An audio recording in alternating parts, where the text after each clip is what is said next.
A severe thunderstorm warning remains in effect until 5 p.m. Central Daylight.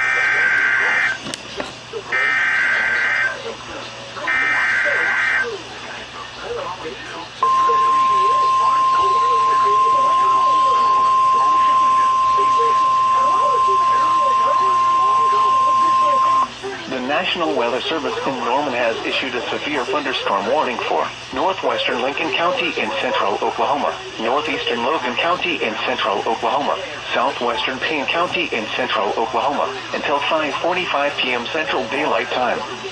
At 4:54 p.m. Central Daylight Time, severe thunderstorms were located along a line extending from near Mulhall to 3 miles west of Langston, moving east at 30 miles an hour. Expected hazards include 60 miles an hour wind gusts and half-dollar-size hail. This is a radar-indicated threat. The following impacts are expected. Hail damage to vehicles is expected. Expect wind damage to roofs, siding, and trees.